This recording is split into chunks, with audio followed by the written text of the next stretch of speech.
Welcome to the Talk and Chatter experience, powered by Gasoline Alley Harley Davidson. Our guest today is Scott Birdsall of Chuckles Garage. He's a custom car builder, a business owner, and the pilot of the old Smokey F149 pickup you would have seen climbing Pikes Peak. Hope you enjoy the show. Welcome, Scott Birdsall, and thanks for joining us. Thanks for having me on. Who's Scott Birdsall? Well, I'm a fabricator, racing driver, and I got a shop here in Santa Rosa, and I just like to have fun and build fast stuff and have a good time. Mate, obviously we're in Australia, you're in Santa Rosa, that's Northern California, isn't it? Mm-hmm. Yeah, so we're in, my shop is based, I have two shops. One is Resolute Motorsports and the other one's Chuckles Garage. And both are based in Santa Rosa, California.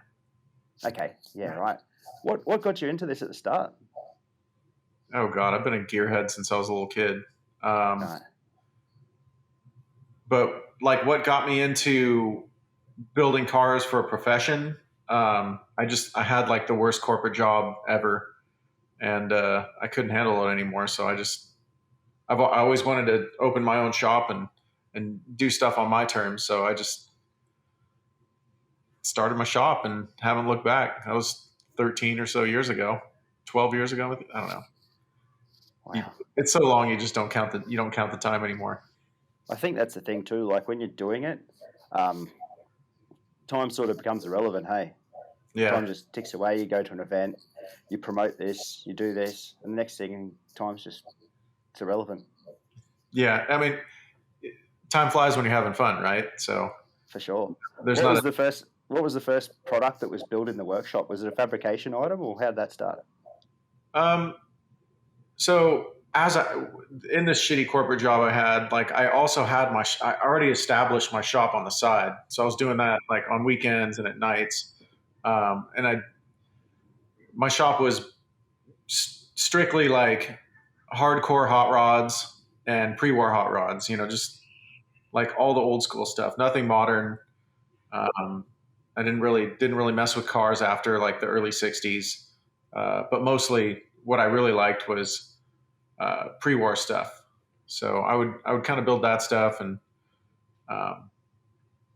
so like the first car I ever built that was like got a lot of exposure. I built like this 36 Dodge crazy hot rod thing, and that was in a few magazines, and then some reality star guy in Germany bought it, and then it was in all the magazines there, and then I just kind of transitioned into building more modern cars and getting into modern racing cars and Porsche and BMW and all kinds of other stuff. And then everybody knows Old Smokey, and that's Old Smokey's like an amalgam of what I used to do and what I do now. Because Old Smokey, from outside perspective, is what is it, a 49? Yeah, Old Smokey is a 1949 Ford truck, 1949 Ford F1. But the only thing that is left of the original truck is the body, and not even all the body, just the cab and the bed sides. The front's composite now, but it's a tube chassis, 1,400 horsepower turbo diesel race truck. And and it's state of the art too, isn't it? It's not like it's just put together for. No, it's not. It's not like some backwoods rat rod. It's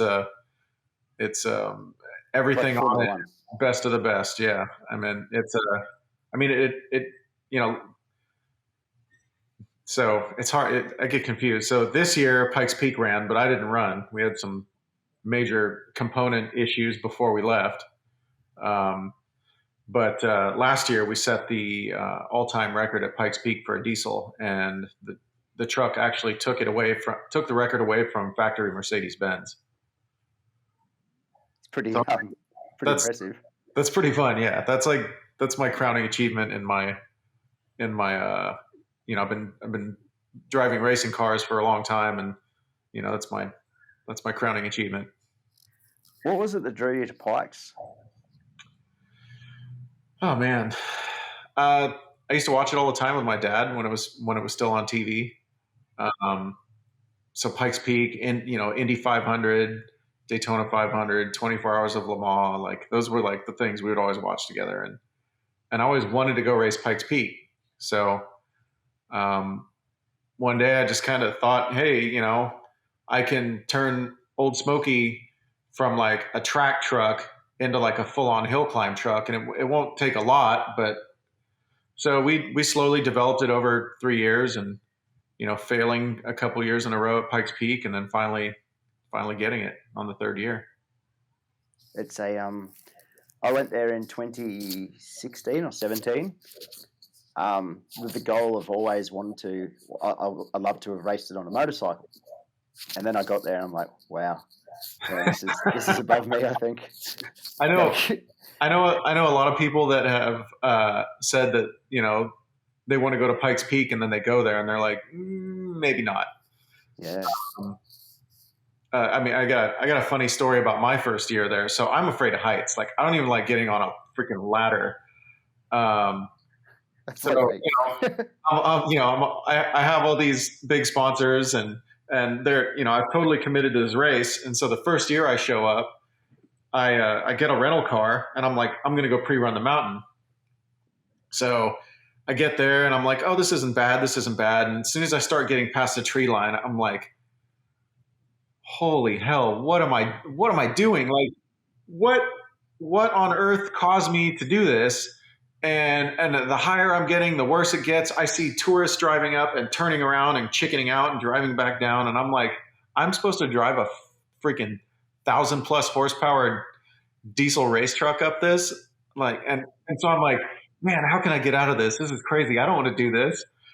And, I went up to the top and I had a donut and checked out the gift shop and everything. And on the way down, I'm like, you know what? I don't have a choice. So for the rest of the day, I just drove up and down Pikes Peak in this rental car, like getting close to the edge and looking down on purpose and like trying to scare myself. So eventually I desensitized myself to where I was like, okay with doing it.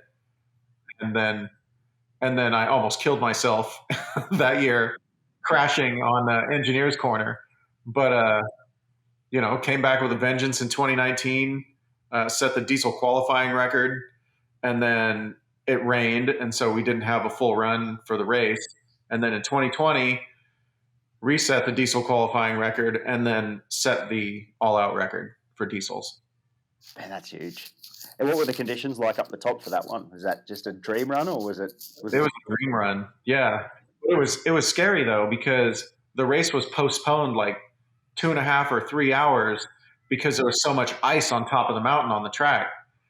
And I was first out of the gate. So I'm the guinea pig for everyone else. If Scott freaking tosses it off the side of the mountain, then maybe it's kind of sketchy up top. So, I'm running the whole race and I'm starting to get, a few corners from where the ice is. And I'm like, do I go, and the truck's already overheating, but, do I stay in it or do I slow down? Like, what do I do? And, sure enough, when I got to those corners, they were wet, but they weren't like scary icy. So I just kept it wooded, and, the guy behind me was only a second behind me. So if I would have just like flinched a little bit for those wet corners, I wouldn't have got the record. Mate, 1 second over that distance. Mm-hmm. It's nothing, eh? That's 1001. Then he crosses the line. It's not that much because it's it's 12.5 miles. So that's not much to split to. I can totally understand your fear of getting up there, because I'm a little bit like that with heights, and we got above the tree level, and I'm like, man, I don't know about this. I really don't know about this, and you spectate up there, and there's nothing really like it, I don't think.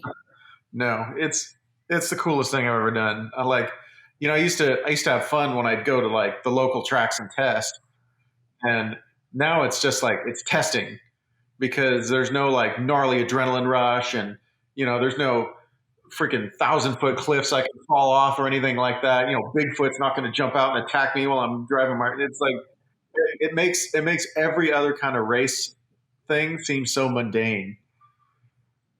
100%. I can't add to that anymore. It's I can only imagine what you go through in the driver's seat of that thing. I guess the one thing is your nerves would be out because you're just so focused on 1,400 odd horsepower. Yeah, the first year my nerves weren't so great, but and then the second year they weren't so great because I just crashed really bad the first year. But as soon as you learn the track really well, like I've got a simulator where I try to get on it like at least 2 3 times a week and spend some time on that.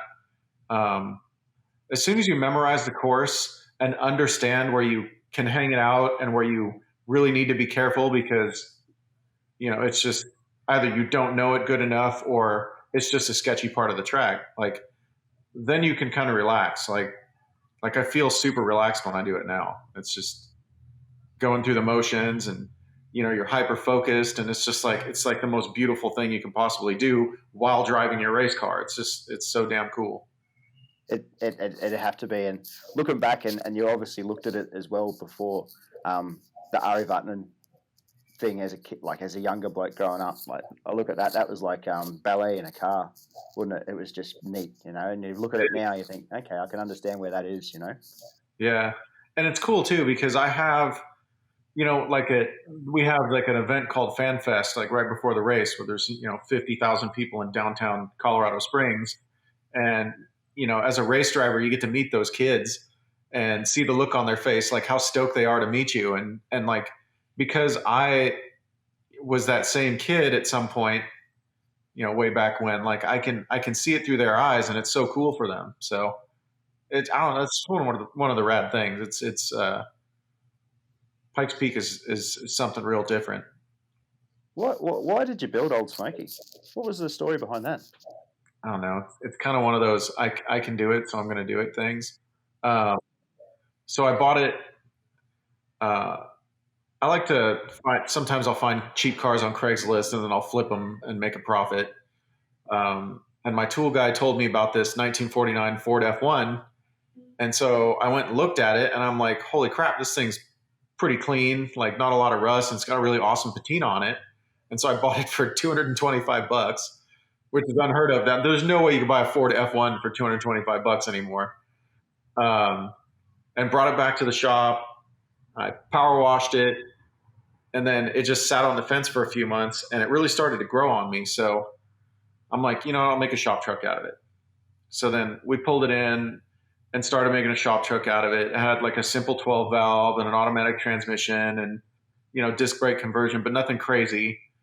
And then, my lack of restraint kind of got a hold of me, or a hold of the project, and it just started snowballing. Like, okay, I need 2 turbos now, and okay, now I need a built engine, and now I need giant disc brakes, and oh, this chassis sucks, so I'm going to cut the chassis up and tube frame it. And eventually, it was like this super wild, super expensive tube chassis, like track day truck that ended up debuting at the Autometer booth in 2016 at SEMA. And it was on Car and Driver's like 10 best list, and like it was crazy. But I guess I get bored of cars really easy, so then it just started to evolve into like this crazy what it is now. I mean, people when they see it, they don't even understand what it is, and they just kind of like, what is that? Um, so like, I mean, it's especially fun too because I have the thing street registered here, like street legal in California, and I've driven it to the shop. I've driven it like an hour away to a car show. Like, it's just it's fun. So you can register that in California. Yeah, because it's a 1949 and it has to adhere to all the automotive, like the rules and regulations from 1949. It doesn't have to adhere to 2021. So, it doesn't need so in 1949, that truck came with a taillight and that's it. No turn signals, no seat belts, like nothing like that. So it still doesn't have to have all that stuff. So and that's the coolest rule ever. Yeah, it's pretty awesome. And that's why old cars are so sought after in the US, because the newer cars you can't modify them anymore. So, but an older car like that doesn't require smog, you can put whatever engine in it you want. I mean, it's just you can get away with it. I'm sure there's laws against doing that stuff, but you can totally. It's still fair game here. That's cool. Tell me about this, and this is something that you post about a bit.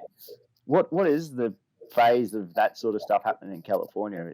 Are they trying to rule out that sort of style of rule? Well, I mean, recently they passed a law for the smog laws that say that when a newer car comes in, they'll check the computer to see if the car's been tuned. So you can't even tune a car anymore. Um, there's so many like aftermarket parts that you can put on cars that are gray area that when you go to smog the car, they'll either pass you or they'll tell you to put all your stock stuff back on. Like it's kind of just like I don't know. It's kind of the Wild West out there for that stuff. But basically everything's outlawed. I mean, unless it has a carb sticker on it. Okay, let me turn the ringer off on my phone here. It's vibrating. Mate, that's going to be the next sort of 10 to 15 years of car evolution for classic cars and that. It's going to be interesting to see what goes on, hey? Yeah, it's especially scary for me because I make like all my income is from modifying cars. So, lately the business model is turning more toward like these cars right back here. We take the Porsche cars and we make overland, like basically rally cars out of them for the street. Right. And that's something we can do and really keep everything smog legal in the back. Yep. But everybody keeps telling me to go start building electric cars, and I hate them so much. But I feel like I have to. I don't want to do a Kodak. Like Kodak sat on their laurels and they didn't believe in digital cameras, and then they ended up being nothing. I don't want to Kodak my company. So we just I haven't released photos or anything of it yet, but we took a Tesla Model Y and we did the overland treatment to it. We put the coilover suspension on it and the braid wheels and the Toyo off-road tires, and so it looks pretty cool. But it's just I don't like electric cars. Like I'll build them for people, but it's just something I can't get into. No matter how much it's sold about 100% power, 100% torque, instant throttle, everything like that, it still doesn't have the feel of a gasoline powered vehicle. No, and I don't care how fast the thing is. It can go Mach 6 if it's not making sounds and smells and vibrations and all the visceral things that we love about piston driven or petrol driven engines. It's like it's just so boring. It feels like a tool. It's like a Prius. Priuses are lame because they don't have any of that. Like you don't have like an experience when you get in it. Like you're not feeling you don't feel nothing in it. And it's like the only thing that Tesla has to give me personally as a driver is like the acceleration. But that's it. It's like I want the smells and I want the sights and everything. That's the thing. And like if you've got to put a siren to go up a mountain so you can hear it, Mm-hmm. and unless you're just hearing air noise, like it just doesn't give you anything to watch. It just doesn't give you anything. Like, the whole thing is to hear things. Yeah, I would say the only exception to that was in 2018. I got to watch Volkswagen break the all-time record with their IDR, which was a beyond state-of-the-art electric prototype car, and it sounded like an RC car. Like it had straight cut gears and all this other stuff, and it literally sounded like a radio control car, which was cool to me because it was visceral. It was making cool sounds, especially ones that I could relate to as a little kid. Like that's cool, but modern electric cars don't make any noises. No. So, and if you want to do it, I was having a chat with this conversation with someone the other day, and it's we ride a bike home from work or something like that. Whenever you do that, it's not A to B. Always go up around the mountain and home, even if it's a little bit further. It's just something it does to you, and that's what you want to have. Like if you just get in a vehicle, you don't get it. It's A to B. There's no other feeling. There's nothing about it. I mean, even modern gas vehicles, like some of them don't do it for me. Like I had a brand new 2020 Toyota Supra, and I had a Nissan GTR before that, one of the newer ones, and it was so good and did everything so well that it made it boring for me. So I got rid of both of them, and like my fun car now is there's these two back here. This is a Celica. I got to ask about this. Is this a Celica GT4? Yeah, it's the WRC model, so it's the homologation special. So how did you get that? Take a look here. Pretty fun car. I got it from a who makes Japanese Sport Classics. Imported it, and then I got it from them. So tell me about driving a Celica GT4. Like same thing. We look at those in the mid '90s. That was like an icon of a car before the WRX came through in that sort of era. What was it like? Well, I mean, so even now, this car, it has the same specs as like the STI. It's near 300 horsepower. It's all-wheel drive. It's much lighter than the new STI. This car 20-something years ago is what we're getting now for production cars. So it's an impressive car, and it's really fun to drive. This one's right-hand drive, so it's a little odd here, but yeah, it's a fun car. And going back to the whole legality thing, like I can't drive this legally in California. I have to just like take it out and drive dirty in it and hope I don't get pinched. But it's fun. So is there any plans to do anything with that? Yes. So this is one of the ones that escaped being a factory race car. So it still has like door panels and stuff like that, and a full interior in it.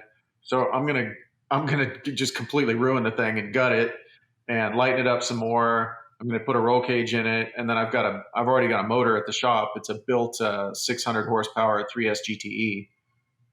We're gonna throw that in there with a big Garrett turbo and strengthen up the axles and put a bigger clutch in it and just make it like a nasty, like Group B power rally car of it. And do some rallies over there? Nah, just be a fun street car that is stupid, which I love.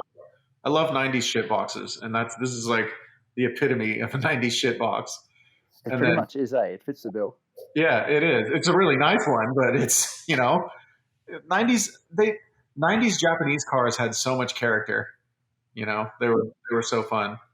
And if you look at them now too, like I don't know about in the States, but in Australia, that 90s, whether it be GTRs, the start of some of the Evos, like they are through the roof. There was so much character. Yeah, they're going for big money, but they were so much cooler than the cars we get now. I mean, they had so much character. One of my other cars, I have a 98 Toyota Supra twin turbo, and then when we get that thing done, it's going to have 1,000+ horsepower, sequential transmission, and like that'll be my fun street car. So what motor is that? Are they a 2J in those or 1J? It's a 2JZ GTE. So they came factory twin turbo, and then I've got it all upgraded, custom titanium tubing, dual Garrett turbos. A lot of guys take the twins off and put a single on, but I kept twins, just bigger twins. So it's pretty impressive when you pop the hood and take a look at it. It looks pretty rad. Tell me about the love of Porsches. Do you have a love of Porsches, or is this just something that came through as a business? No, I really do love them. They're they're different cars, but they give you everything you could possibly want in a sports car. It's got everything is analog in it. They've got the rear weight bias, so they always want to oversteer. They make great sounds, like the gearbox is noisy. The engine is noisy. It's right behind you. Everything is analog. It feels so good. Like it is the most fun driving sports car you can buy. Is that right? And it's because it's mechanical, hey? Everything's a mechanical feel. Everything is mechanical. Yeah, that's the best part about them. It's an analog car. So to do this overland stuff, was that a big jump, or was that something you'd done before? Well, it started when my now partner in Resolute Motorsports, Gall, he came to me and wanted me to build him one because he couldn't find what he wanted anywhere else. And, he wanted like how do you say it? He wanted a real rally car. He didn't want like a fluff ball that just had a lift kit and some wheels and tires thrown on it. He wanted like skid plates front to rear, like tubular subframe, all that. So we built this car, and at the end I was really impressed with it and he was super impressed with it. So we just decided to kind of join forces and build these cars. Yep. Because they're cool as hell. There's my friend Nicole Johnson just did a episode on Nicole Johnson's detour on the car. We went out and ripped it on some dirt roads. You guys can check that out. But I mean, it's just super fun. And is there many base models around to do it with? There's tons of these cars. Like everybody's like, "Oh, you ruined an air-cooled Porsche." I'm like, "There's millions of them out there. They're just expensive." And if the client's willing to pay the money for the base car, then, the sky's the limit after that. It's not like we're trashing some beyond rare car. It's like these cars are a dime a dozen. Yeah, no, they're pretty cool. I'm looking at your photos online of them. I'm like, that looks like just so much fun. And in the dirt, it would be a great experience. Oh, yeah, cool. Right there. So what sort of model is that? What year? Tell us some details about that particular. That's a 1987 911 SC. So it's kind of the high line of the non-turbo cars. So you mentioned you were a gearhead as young. What was the first vehicle? Was it a gearhead vehicle or was it a non-gearhead vehicle? Well, my first vehicle was, my BMX bikes. But then, I was always making go-karts and stuff like that we could bomb down the hills with and kill ourselves in. And then, I got my first dirt bike when I was a little kid, and then I was hooked. And, I raced dirt bikes until I was, 25 years old. And then, I did karting. When I was younger. I still have a 125 shifter kart. And then like my first car is so lame, but it was a 1978 Volkswagen Dasher. And what's a Dasher like? What would that be in similarity? It was a 2-door Dasher. It's like a fat Scirocco. Okay. So it's in Europe it was called the Passat, and in the US they had this 2-door hatchback, which actually looks like the early Audi rally cars, like the legendary. It has the same shape. It's really, in hindsight, like it was the lamest car in the world when I was a kid, but now it's so cool. Like, in fact, it's probably the rarest liquid cooled Volkswagen that you can find right now. So I just bought one that's exactly the same as the one I had for my first car. And my buddy is a professional car finder, and it took him over 3 years to find it for me. So it's legitimately rare. Like they're beyond rare. Like you can't go online and find one for sale anywhere. Sometimes you can find 4-door ones, and sometimes you can find the wagons, but the gas manual hatchback 2-door is just a hatchback 2-door in general it's beyond rare. Wow, that's crazy. Because we had the Passat here. Because they were such a shitty car that like I guarantee you 90% of them didn't escape the crusher. Like they've been turned into sardine cans years ago. But this one came from Arizona, and the guy stuck it in his garage, and it sat there for 25 years. And he gave it to the guy I bought it from, and yeah, it's just crazy that it made its way to me. I don't think there's that many left on the planet, really. Wow, that's our yeah. We had them called the Passat here, or Passat or whatever here. We had those, but I hadn't heard of those before, and that's probably why they were all into sardine cans. Yeah, it was just a Passat there, but they probably did. I don't think they sold the 2-door Passat hatchback in anywhere but the U.S. Damn. As far as I know, I don't know. So what's the plan with that one? You go back to? Are you going to go back to original, or is it going to be obnoxious and No, we're 2J? gonna make an obnoxious car out of this thing. Love it. My buddy Matt Crook, he's a early liquid cooled Volkswagen guy. Like, he loves those things, and so between him and I, we came up to the idea of a Group 2 car from back in the late 70s or early 80s. So we're gonna do box flares, slammed on the ground, big front spoiler. I'm going to do a 5-cylinder Audi engine, probably with sequential transmission, 700 horsepower. So just full on race car, but out of this super lame Volkswagen Dasher. And That's cool. it's basically like if I had money back when I was 16 years old, when I bought this thing, like, this is what I would have built, like a full on, like, crazy Group 2 car. Mate, that's neat. And that era of like the Audi rally car, yeah, that was legendary. That's the best era. I really probably feel. Yeah, the Audi 5-cylinder in the S1 E2 it's the best sounding race engine, apart from late or early 2000s like Formula One V10s. Like, it's the best sounding engine. 100%. And there's only a handful of them still running in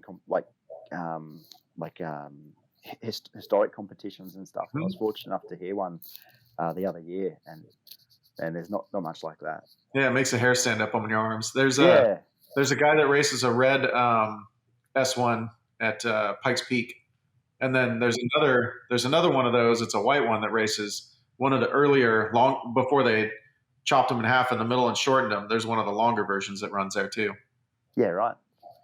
And that's a cool car to have up there as well, and probably period accurate too, I guess, for those cars, because not many people go too obnoxious on them. They sort of try and keep them a bit. Yeah, both of the ones at Pikes Peak have some modern additions to them, but they're very true to the original cars, like wheel size. They're still running the mechanically injected Audi 5-cylinder that just makes such good sounds. So yeah, they've stayed true to it with modern engine management, I'm sure, because the stuff they were using back then was like had probably the power of a calculator. Yeah, pretty much. It would have been so different to what we have now. Yeah. With the old Smokey, do you have like a split engine map for that? Yeah, so the factory computer in the 2006 Dodge trucks was like amazing, and you can go in and tune everything just like you could if you had like a standalone. So we have a 2006 factory Dodge ECU in there, and we just laptop tune it. We just get in there and change everything we want to do. My guy, like if it hits an elevation, you can change it or something like that, I'm guessing. Yeah, see, I'm not a tuner, but my guy Jared from Breakout Tuning, he goes in there and we get it on the dyno, and he does all kinds of magic, and it makes lots of power, and I go fast. So that's pretty cool, eh? So, yeah, like to be able to run a factory ECU. I thought you'd be doing something totally different. I thought it'd be like a Motec system or something like that. Don't need it. Good. Need it.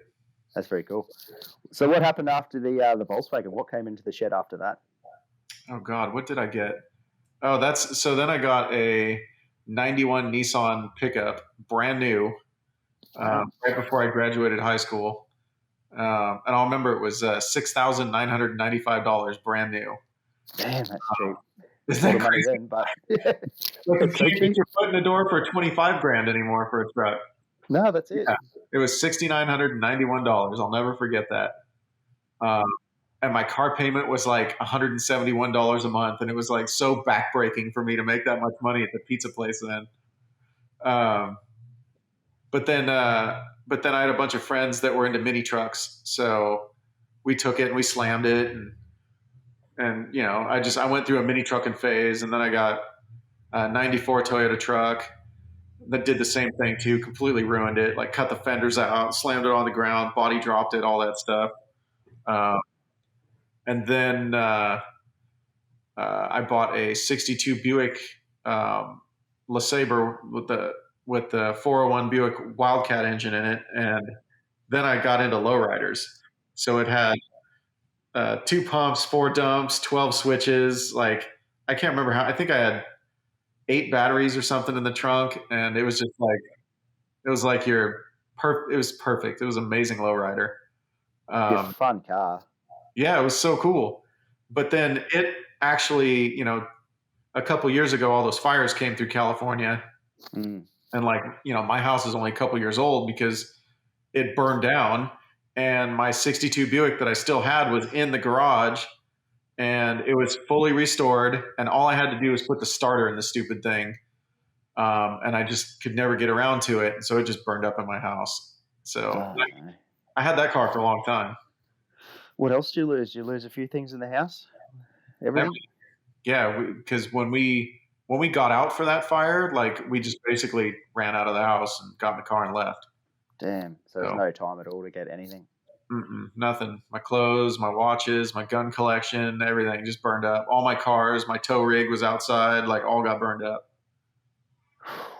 It's gutting, hey, to see that. And you see some of the things online about people's collections, and also, photos are one thing, family memories are one thing, and that other things like people's collections and that, you just like, yeah, it was garbage.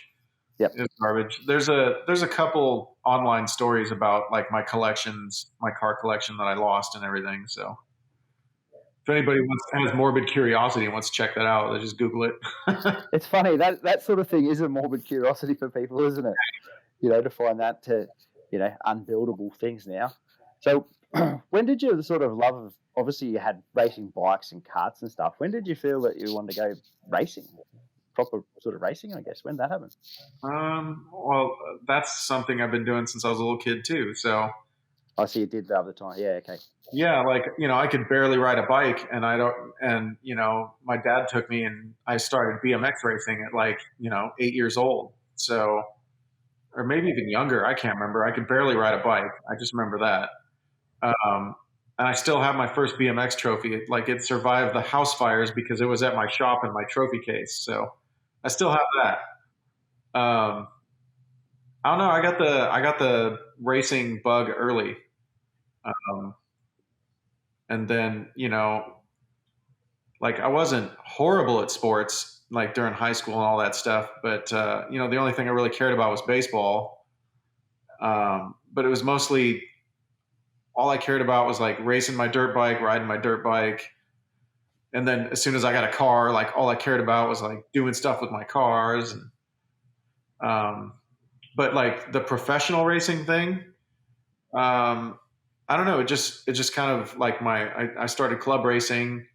And then, it just, I didn't grow up with like a lot of money. So like, my parents were fairly poor, and they didn't have the money to support all this stuff. So like, it was all like, I would just take the money I had made at home at work, and I would build my own race car, and I would go race it, in SCCA or NASA, had fun. And then, had an opportunity, to do some stuff in the pro ranks later on. And, then I got away from it. And then, the opportunity for Pikes Peak, I applied for that, and I got in. And so, I guess you can say that I don't really like pro racing that much because all the politics and the money involved, but I'm able to do it now, like with Pikes Peak, on my own terms.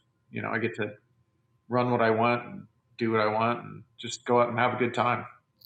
Because the logistics in coming from North California, obviously to Colorado for Pikes, mate, there must be so much that goes on behind the scenes to make that happen. Oh yeah, it's I'm really thankful for like all my big sponsors like Toyo and Dynamite Diesel and Fleece. Um, yeah, just all my big sponsors, Garrett Turbos, like they between sponsorship money and tech help and parts help and everything like that. Like I don't think most people don't really understand like just a single race at Pikes Peak. Like if you can do it for 50 grand, you're doing it on the cheap, and then it's you know the equipment involved, the getting everything towed out there and having to have like basically a portable race shop to take with you because you're there testing, for half the month before you race. Yeah, it's a big effort. And, Be huge. I, I basically, we load everything in the trailer and I drive out there by myself and then my team flies in and we just go for it. A lot of people probably don't understand it because it's remote from where you're at, and then everything about it is just it's not a workshop inside. You've got to do everything yourself.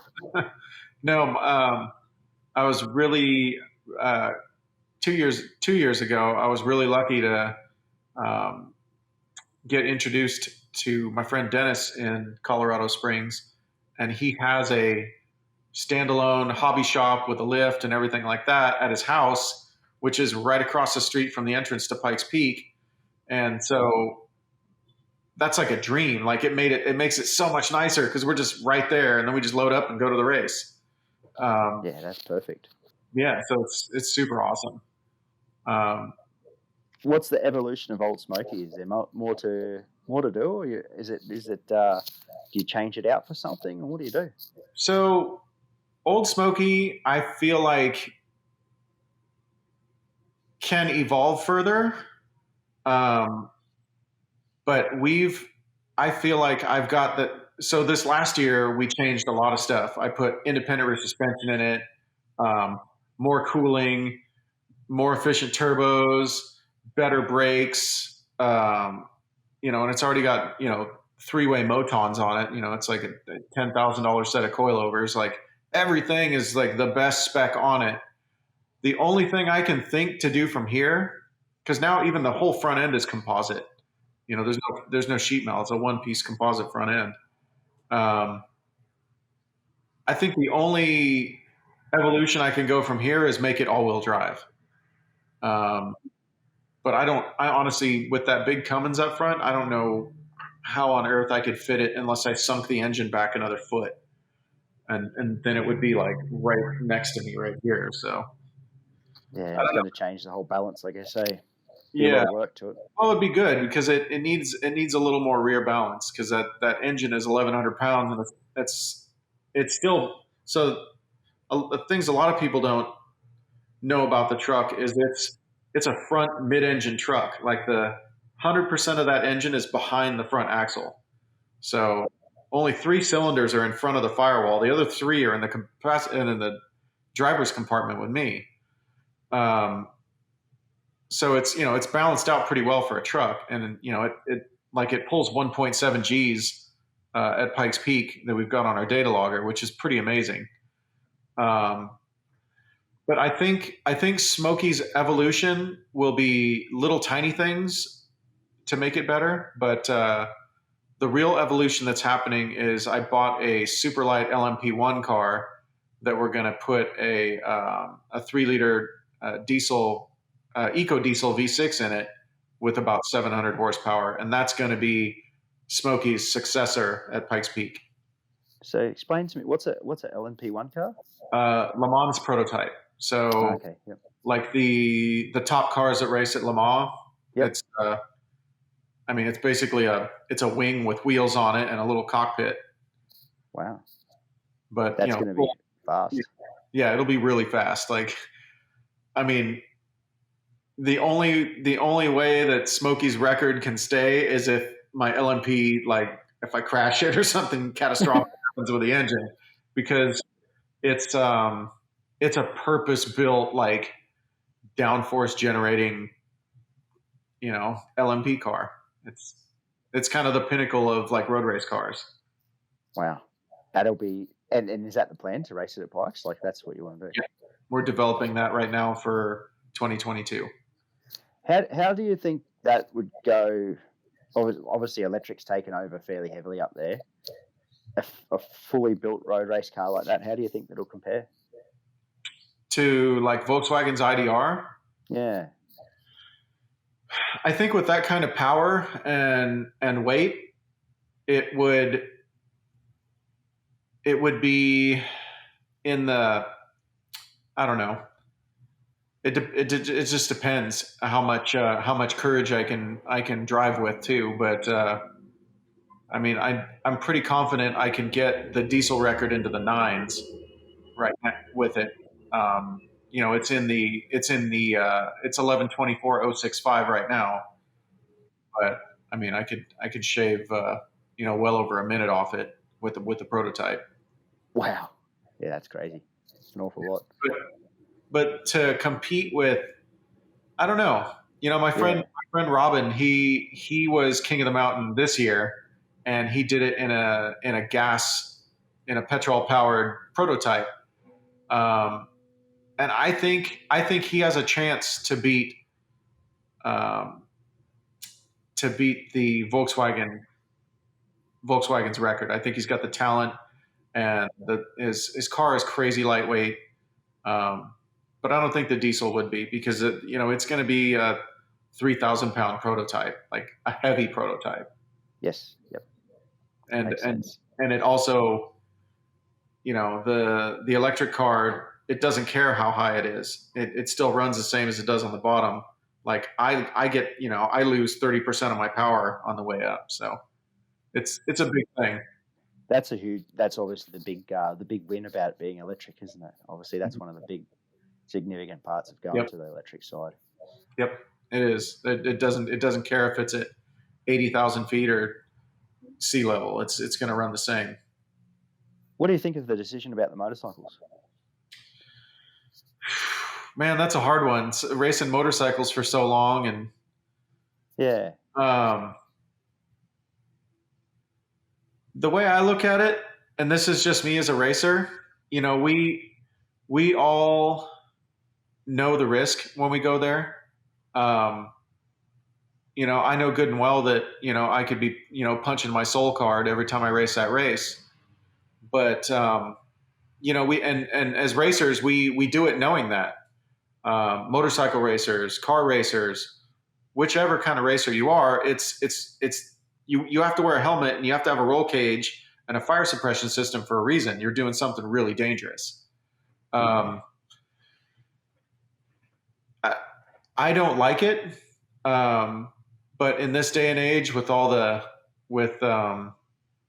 keeping the image of a race, and, getting insurers to insure your race and stuff like that, I think in America, at least, I think it's hard to maintain that when you have a fairly regular happenings of people passing away at a race. So I guess I'm neutral on it. Like, I love seeing the motorcycles. It's like one of my favorite things there. But I can also understand why they stopped doing it. It's a tough thing to spectate and hear them coming. Yeah. Oh man, it's out of this world. But it was a big decision, obviously, for everyone to make. Yeah, it's man, I can't imagine how tough that was of a decision to make. For the folks that run Pikes Peak, because it's been such a staple of the race. For sure. And I'm sure they had to make it because of things like I talked about, like insurance and liability and such. So definitely. And that's how events are run so much these days. Like, you need it to have an event. Hey, you don't have it, you don't have the event at all. Nope. And in 2019 was the last year of the motorcycles, and I was pitted right next to Carlin, who unfortunately passed later in that race. And he was well on his way to breaking the all time motorcycle record too. The guy was an absolute legend on a motorcycle there. But his mom, I told her she's my lucky charm because in 2020 she waved the green flag for me at the bottom to go. So and she came and gave me a high five before my run, and so like so she's my lucky charm. So she's got to, if she's watching this, she's got to come give me a high five before the race next year to give me that. And that's pretty special, huh? Yeah, it's pretty cool. Yeah, if you watch my YouTube videos, you can see her on the videos there. That was a 2019. That was extremely rough. But what you've just said there, that's pretty special. Yeah, it was hard to run after that too, man, because it's like you can't. It's hard to block that out. It's like but you also can't not run because then you have to pay. I feel like running still is like paying your respects. You gotta. Yeah, and I think what you touched on at the start too, like it's such a touchy sort of subject, but everyone knows the risk that's inherent risk, I guess. And Carlin, I'm sure, would have. He's obviously one of the best to ever be at the place on a motorcycle. Oh, he'd want you to, without a doubt, want you to probably run. Yeah, without a doubt. And like I said, we all know it, and that's why Pikes Peak is such a crazy, legendary place. Like there's no freaking guardrails on most of the thing, and you're 14,500 feet in the air when you get to the top. It's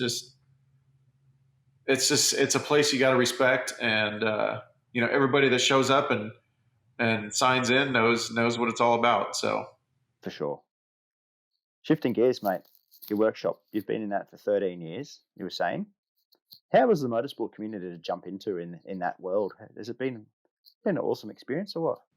It's been great for me. I mean, because I do everything on my terms now, and if something's stressful or not fun or political, like I just won't do it. So, I'm blessed with enough backlog. We've got like an almost 2-year backlog of work now. So yeah, I just do what's fun and I do what I want to do. And the motorsports community is pretty welcoming. So awesome. Sometimes it's a little like Old Smokey. Sometimes I'll take him to like a local test day at the track, and some guys will be out there in their Ferraris or what have you, and maybe they're not familiar with Pikes Peak or they don't, follow on social or watch Hoonigan or anything like that, and they see the truck and you can see them like kind of like nose in the air. What is that? Get that off the track, and then you go out there on your test day and you crank off like a 15-second lap faster than they do, or pass them deep into the corner, and I don't know, it's fun. And then they want to like see what that's all about, and then it becomes fun for them. They come and check it out. But I don't know. Sure. The motorsports community, grassroots motorsports is really tight knit, especially Pikes Peak. Like Pikes Peak is a family to me now. But when you get up into some of the upper echelon stuff, that a lot of the fun gets taken out of it because of the money and the politics and all that stuff. The usual. Yep. I don't want anything to do with that stuff. It's a lot better not to. What is your local places that you've got to test in that there? Like, what do you go to? Do you go to like a Willow Springs, Button Willow, the other ones in California? What do you do? Those are down in Southern California. I'm up in Northern California. So what's up that way? Sonoma? We got a helicopter coming by here. Sonoma Raceway, otherwise known as Sears Point, is 20 minutes from my house. That's a cool track. Yeah, it's amazing. It's so technical. I love it. That's my home base. And then sometimes I'll go to Thunder Hill, which is 4 hours away. But that's pretty much it. We just have Sears Point and Thunder Hill. I guess Sears would be the one of those places that would give you enough to test most things too. Hey, it's got a bit of a variation in it. Yeah, there's fast sections, and then there's the S's, and you've got the carousel where you can drop down in, and You know, there's off cambers, and it's a super technical track. Like, you know, I've had um, friends of mine that are also professional drivers come there and do like a factory demo or something like that with me, and I'm driving behind them and thinking, man, this guy needs to learn the track. Like, and thinking back to like when I started to like how technical that track is. You think you're going fast, but you're going slow because there's so many little like nooks and crannies where you can crank off like an extra second here and there. That's what's cool about some of those tracks that are technical. Hey, like, um, you know, some of the, I must say, most of the California sort of tracks actually have got a fair bit of. Yeah, Laguna. So Laguna Seca is about 4 hours away too, Mm. and I still haven't run Smokey there, but I want to take him there. Have you driven anything there? Yeah, I've done tons of stuff at Laguna. What was that like? Amazing. The corkscrew is so cool. Yeah, you come balling into the corkscrew, and you kind of aim for the tree that's off on the horizon and dip in. It's such a cool thing. It'd be interesting to take Old Smokey to a place like that, hey? Yeah, I think this year for testing, I'll make sure to get out there and do some open testing with him.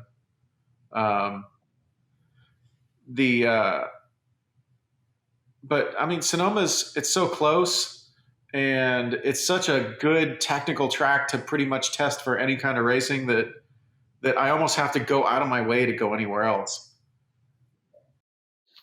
And when you're making that one big journey, you're out to Pikes, the last thing you want to do is be traveling everywhere just to do testing when you've got something so capable there. Yeah, exactly. And you know that I know a lot of the folks there, and they're really accommodating, and yeah, it's a cool place to go. Tell me about the race with Ken Block. How was that? So Ken is the head Hoonigan. Yes. And Brian there is the other head Hoonigan, Brian Scotto, my buddy.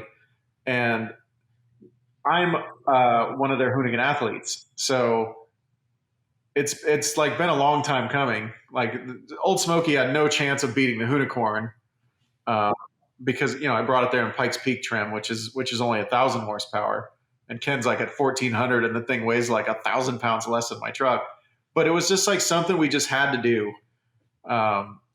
So we went and we just raced, and we had a blast all day. And you know, I finally talked Ken into roll racing me. So we roll raced, and it was real close, but yeah, that Hoonicorn that thing is crazy. Yeah, that's a cool vehicle. Have you had the chance to be in it? Never been in it. No, just been around it, and it's pretty fun to race next to it because so the first race we did, I couldn't even hear my engine to shift. So I'm like when I felt it like hitting the fuel limiter going like that, I shifted because all I heard was the Hoonicorn like in my other ear. But yeah, it's cool. Yeah, and Ken's is it that loud, that Hoonicorn? The what's up? Is the Hoonicorn that loud? Like, it's real loud, is it? Oh, it's insane. It's so loud. I mean, it's it runs on methanol. I mean, it doesn't even have an intercooler or anything like that. So it's high compression methanol V8. Just, it's so freaking loud. It sounds so good though. That was a cool piece, and as you say, you're a Hoonigan ambassador as such, Mm-hmm. and it was just a cool piece. Athletes, so I get to do Hoonigan stuff, which is fun. Which is neat. I think they've changed the whole car scene of like in Australia. That's like one of the biggest things that we get to watch for international motorsport, I guess, in that world, and it's unreal. The content's so good. Yeah, it's crazy. You know, like on Instagram, I can go in and see where my followers are from, and the second biggest chunk of followers is from Australia, and I know it's from Hoonigan because it's like all the Australian guys are always up in my comments on my burnout pictures saying that the Aussies can do them better. But it's like, you follow me for a reason. Like, my burnout can't suck that bad. Bloody Australians, mate. We talk so much junk. I'll tell you. No, I love it because I talk so much shit to all my friends, and even online, I go and I just troll my friends left and right, and you know, it's fun. So like, you know, when the Aussies come on and troll me, like I take it as a badge of honor. I'm like, that guy knows what a burnout is, and he's here making fun of my burnout. So I take I'm that. doing something right. Yeah. Yeah, no, it's cool. I guess that's the mini America thing. We talk a bit of smack about things, and it's cool to see. And yeah, some of the Hoonigan stuff's been unreal, especially over this lockdown period. There's been so much different stuff that we've been able to see. It's been awesome. Right. Yeah. That's the only thing that bums me out is like it's hard for me to get away because all this lockdown crap. I want to be at Hoonigan filming stuff. Like the last thing I did was the thing with Ken, and that was like a year ago now. So what's on the plan? Obviously, building up that LMN car. What else you got coming up? What other exciting? Oh man, I have so much stuff. I have 4 cars going to SEMA. Hopefully SEMA happens. Fingers crossed. I'm building a 1400 horsepower twin turbo Mustang. That'll be in the Toyo booth. I'm building a 1200 horsepower BMW E30 for the Toyo booth. I've got all the Porsches that we're working on right now. What's the E30 being powered by? 2JZ. Yeah. Okay. Yeah. Wow, that's cool. Yeah, it's gonna be nasty. They a neat shape of a car. E30. That's a pretty cool shape. It's one of my favorite like car shapes. The E28 and the E30. I love them. Yeah, so good. It's like you look at BMW. I hate BMWs now. They are so freaking ugly, and now they have the grill that's like the size of a semi truck, and I don't know. That's what happens when you go from designers designing cars to committees designing cars. It's like what do you think they just did? Do you think they just went to Alpha and copy pasted that front grille? I don't know. They whatever it is. It's disgusting. I can't. They're so gross. From some of the most beautiful cars from they really were. 88 till probably. There's some good ones coming through, but that period, 88 to probably 2005, there's some of the E30, E46, E90, some of the best looking vehicles going around.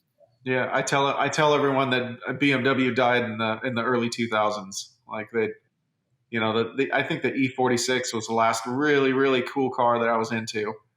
Yeah, awesome car. Yeah, they're super rad. Actually, I'm building a E46 time attack car at the shop right now. Full downforce generating under tray, big wing. It's got a 2019 Corvette Z06 LT4 in it. So, wow, that's cool. What do you think of the new Corvette? It's a new car. It's a new car.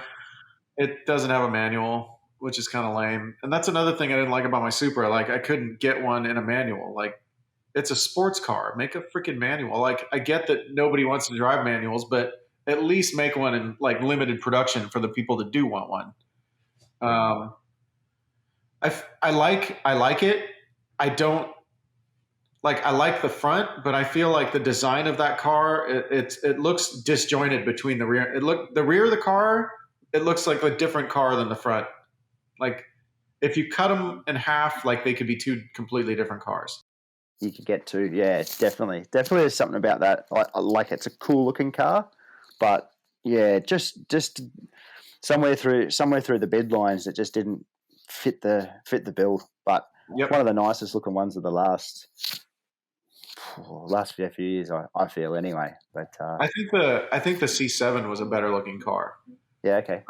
But like, and I haven't driven one. I hear they're really amazing to drive, but it's like, I don't know. It's just another new car. Like that time attack E46 will be cool.